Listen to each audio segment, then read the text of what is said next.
All right, let's get started here. Will and Testament. The Will and Testament.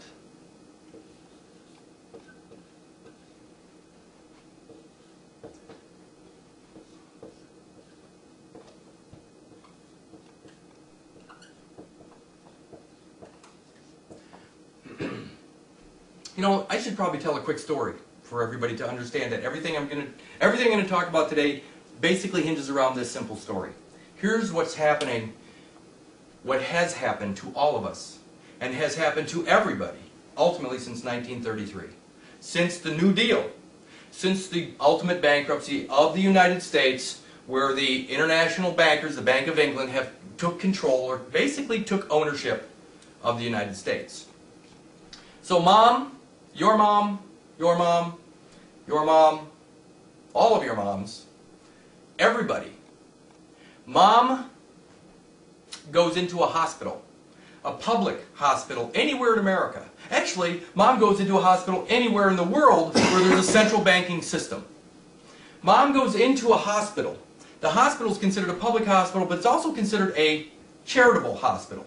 And a charitable hospital is also considered to be a foundling hospital. That's F-O-U-N-D-L-I-N-G. A foundling hospital. What's a foundling hospital? A foundling hospital is where children are abandoned by their maiden mothers to the state. They're given away to the state because the mother is considered a pauper and needs help by somebody. So every hospital is a charitable hospital in the world that has a central banking organization running it.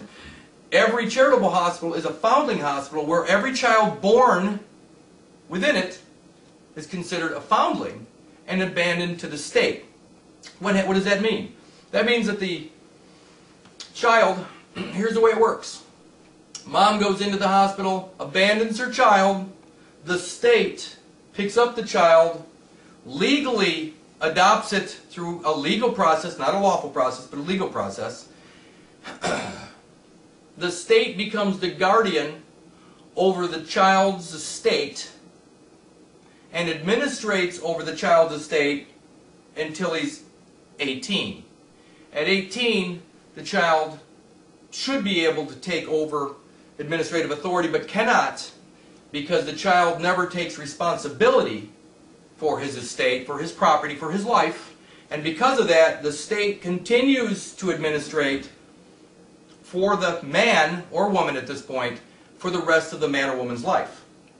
That's what's happening. Also, the administrative authority, the entire system is probate, but the administrative authority is what we think is the court system in America, the Department of Justice. The Department of Justice, again, is not a system of law, it's a system of commerce. And the Department of Justice is overseeing the administrative, the authority, has the authority to administrate over every child born and has since 1933, the New Deal. So again, every man, woman, and child born in America since 1933 is considered to be an orphan. That orphan lives in a house called Congress. That house has house rules. How many people have children? Okay, yeah. And of course, I mean, depending on how old they are, yeah. In your house. Again, my dad said it, your dad said it, everybody's father said it at some point, maybe even some mothers. But what did they say? You live under my roof, you go by my rules. Well, in the House of Congress, where all of the abandoned children live, they have their own rules. What are those rules called? Public policy. So every man, woman, and child in America, they're all orphans living in an orphanage known as the United States, and the house of that orphanage is called the House of Congress, and Congress oversees or administrates the property of all of these orphans as well. And that's what we have going on here in America. By the way, for those of you patriots out there that think that you're voting for your jailers or for your administrators, you are not. You're considered to be a minority within the House. And remember, minors do not have legal what? They don't have legal rights because they're underage. So since we're all considered minors, none of what we do, none of our actions are considered legal. Therefore, none of our actions have we have no input on what happens in the house. And remember also that it doesn't matter whether it's the left or the right, they're both the same management team. Inside the House, the Republicans and Democrats, including the Ron Pauls of the world, they're the same management team. That's the way it works. So, I want to tell that story because everything else from this point forward will make more sense. And if I start to get all jacked up, Ron, just go ahead and turn off this this camera. And we're going to talk about the will and the testament. I want everybody to understand what the will and the testament is, because unless you understand this, you don't have there's no possible way to understand that they're in control of your life. What is the will? Everybody thinks they know what the will is. Everybody thinks the will is an intention to do something, or a desire. I wish, I will that to occur. I want that to happen. It is my will for that to happen. I told a story about, I had some friends over the other day, 3 guys, 3 adults, sitting here in my house, and I do mean house, in my house, and we had about, I don't know, 14, 16 inches of snow out there. My driveway had not been plowed, shoveled, or anything else. So let's just get to the idea of the will. I'm looking down my driveway right now. There's 14 inches of snow on it. How many people actually believe it is my will or desire to have that plowed or shoveled? Well, who wouldn't? Everybody wants their driveway plowed or shoveled or cleaned off, correct? So is it my will that it is? No. My will has not been expressed. The driveway is not clean, therefore it is not my will at all. Let me explain that. Here is me. Let's just say it's me. The will is, and all attorneys will agree with this, the will is land. That's what the will is. It's land. But is it earthly land, ultimately? No, it's not. The will, this is a tough concept for most people, but the will is the land of your soul. It's the land of your soul. So, if it's the land of your soul, is it not your body, your physical body? The land, which is called the will, it is the land, this here is my will. This physical body that houses my soul, it's the house of the holy. You know what? There's movies out there. It's the chariot of the gods. This is what carries my divinity. This is the land of my soul. It's my physical body. So let's get back to the idea of my driveway. The driveway has 14 to 16 inches of snow on it. Is it my will to have it cleaned off? No. Why? In order for it to be my will to have that driveway cleaned off, I would have to physically pick up a shovel. I'd have to physically pick up a shovel, go down there and shovel it off. My land would have to actually do something to be an expression of this land. I would have to physically do something. My will would only be expressed, that driveway would only be cleaned off if it truly were my will. My will is a physical action. My body has to do something in order for it to be evidence of my will. Again, a clean driveway is evidence that it were my will to have a clean driveway. I have to physically pick up a shovel with the land of my soul, go down there and shovel it off. Then, and only then, would that driveway be an expression of my will. How about this? If I get a summons to their private Department of Justice court system, and I show up, I don't want to show up, but I do. I don't want to participate, but I do. That my physical land of my soul which is my will, my land, shows up in their private courtroom. Is it my will to be there? Absolutely. I mean, there's no possible way that I can say I don't want to be there when it is my will, the land of my soul, shows up there. How about if I sign a document that they force me to sign? Is it my will to sign the document? Well, of course it is. I can bitch and moan all I want, but is it my will to sign it? Of course it is. I got a pen in hand. That is in the hand. It's in the land. It's upon the land. And when I sign something with my signature, is that not an expression of my will? Absolutely. Can I deny it? No. So is it about a desire or a wish? No. It is evidence. Whatever this has done is evidence of my will. Okay. What is that evidence called? It's called testament. What do I mean by that? The clean driveway is testament or evidence of my will.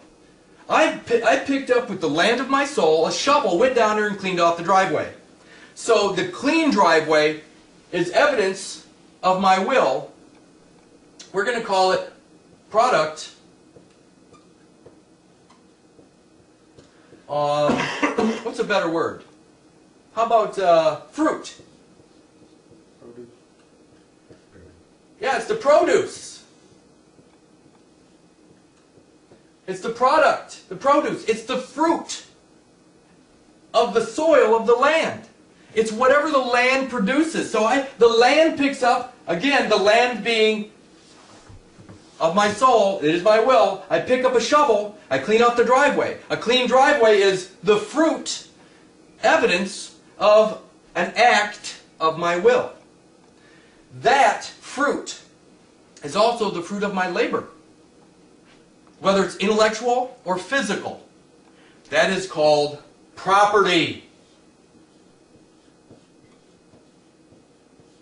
The property is the testament of my will. It's the product. It is what I create. I created a clean driveway. That's the product of my will. It is also evidence of the actions of my will. So again, the will, the land of your soul, and the testament, the property or the result of that will is what? It equals an estate. It equals the estate. The will and testament is your estate. Now here's what's really tough for most Christians or religious folks to gather. This information is so difficult. Why? Because everybody knows that God says that you're supposed to be the steward of what? Of your estate. He says his estate. But are you not directly a product of God, ultimately? It doesn't matter what God is. I mean, I can't explain where anybody came from, so I'm just saying we came from somewhere. So I'm not going to argue the point. We're supposed to be the stewards of our own estates. We're supposed to be 100% responsible for our land and our property. We're supposed to be the stewards of our will and testament. So what happened? Hey, I'm curious. How come everybody out there seems to think that somebody else should insure them or indemnify them for their actions of their will?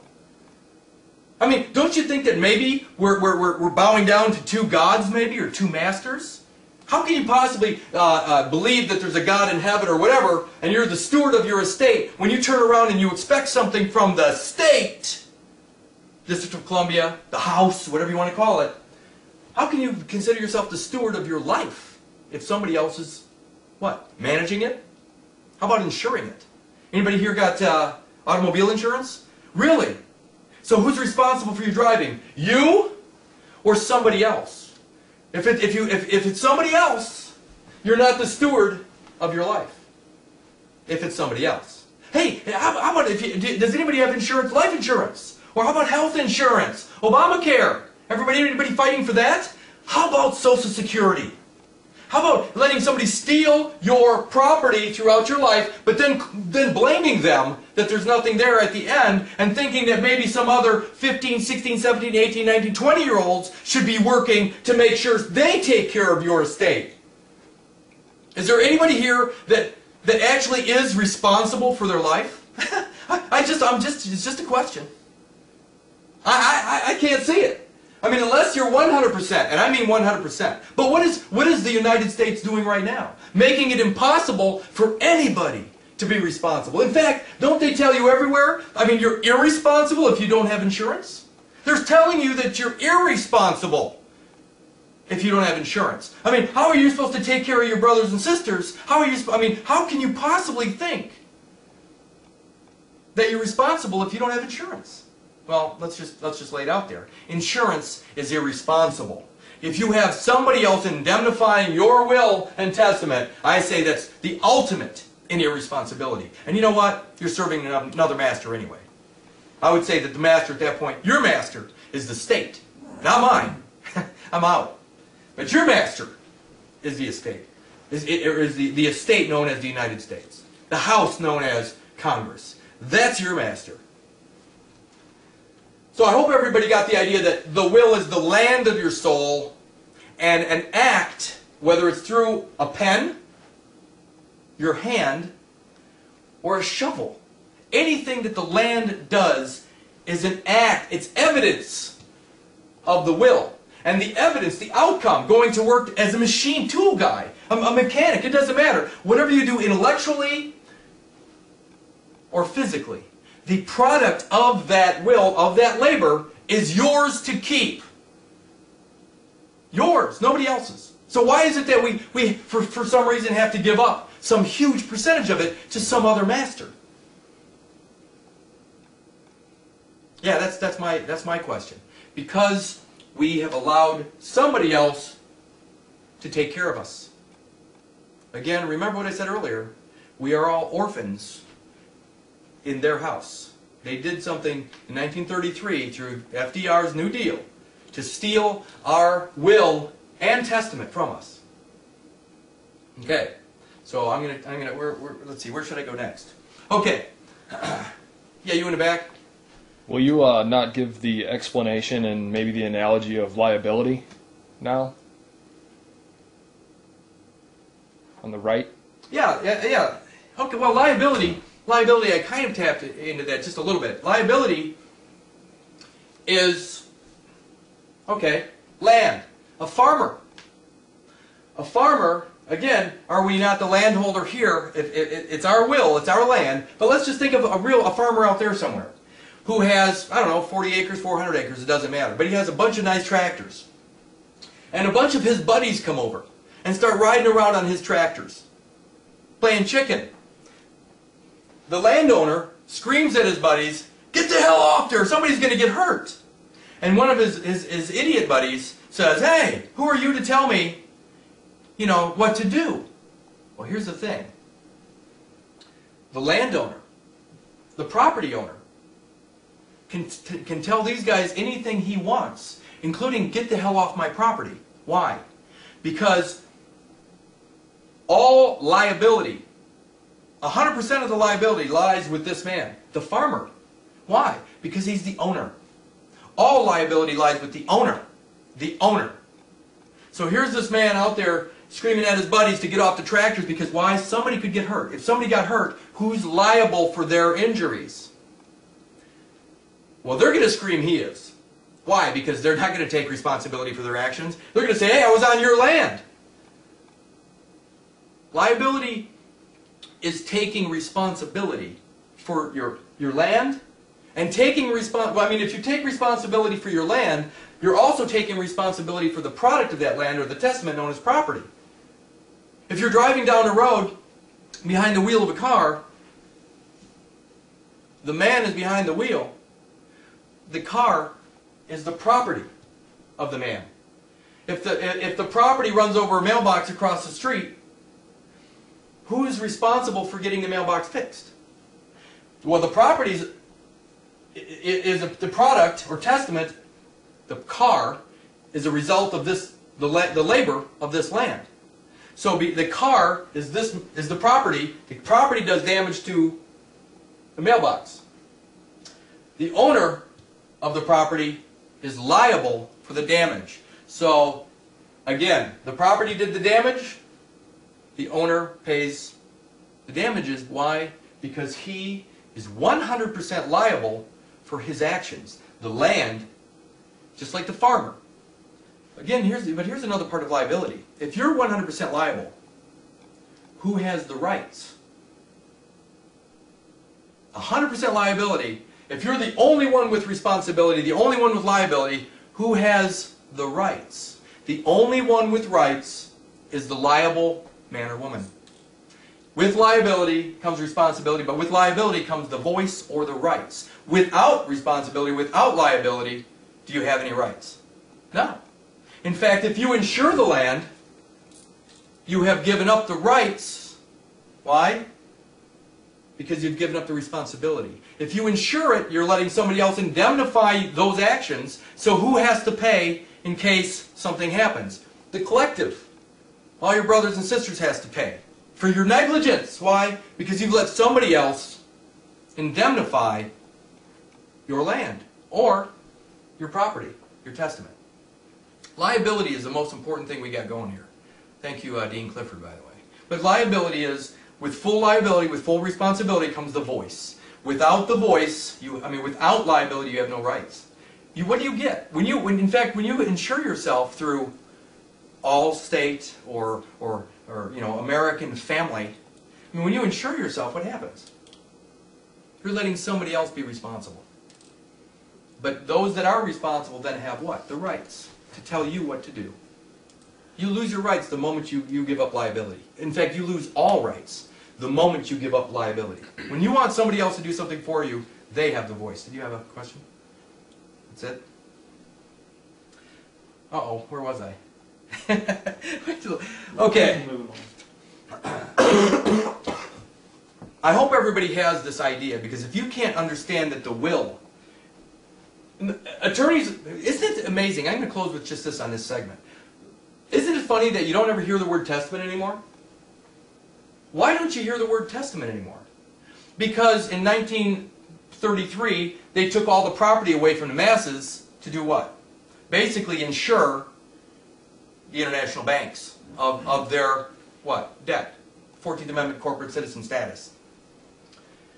You only hear the word will. Why? Because there is no testament. All property rests in the state. Look, ask the Senate where all property rests. So you go to work every day and you produce things, fruit of your labor, and who gets to keep it? The state gets to keep it. You'll never hear the word testament come out of any attorney's mouth, because there isn't any property for you to... there are no heirs anymore, because all of the people live in under one roof, the house. So all property rests in the state, which is also the House of Congress. There is you can't inherit anything. Nothing leaves the house. 1935. I'm trying to think of. There's a Senate report out there that talks about all property resting in the states. These are not my words. Anyway, so I hope everybody has this. Will and testament is the most important thing. Period. It is the most important thing. If you don't have the idea that your will is your body, and the testament is the fruit, the outcome, the produce, the property of this body, nothing else will make sense. Everything stems upon this. All right.